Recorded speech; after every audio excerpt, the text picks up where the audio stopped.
It's actually been an interesting shift this year. So we definitely had a slower start to the selling season, which after a number of years of it being really busy and starting a bit earlier, I think that everybody was kind of wondering what it would shape out to. But it's just, we've really settled into a really balanced market. So there are transactions happening. The agents are still, busy selling and have buyers to work with, but there's not that heat and panic and that urgency around every transaction that's happening. So definitely shifted into a more balanced market.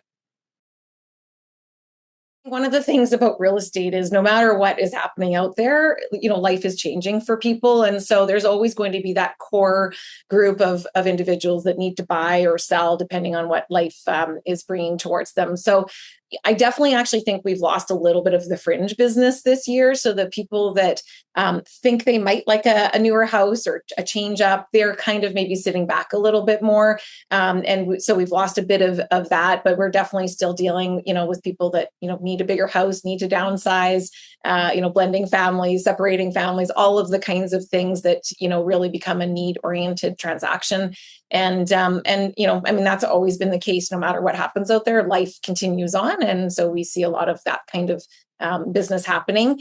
And one thing that's really different, I think, is that a lot of buyers were kind of nervous about the market the last few years just because of the heat and urgency behind it. And so some of those buyers are now getting to come forward and have a little bit more time to look for properties and maybe even negotiate a little bit more on price to try to find a better deal for themselves. So we're seeing a bit of a different buyer pool out there right now, which is interesting too.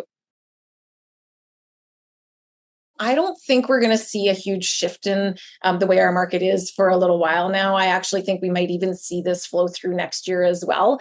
Again, it's not a bad market. It's just very different than what we've been in. But I think that the inventory has been able to build up a little bit more again. And so buyers have that selection.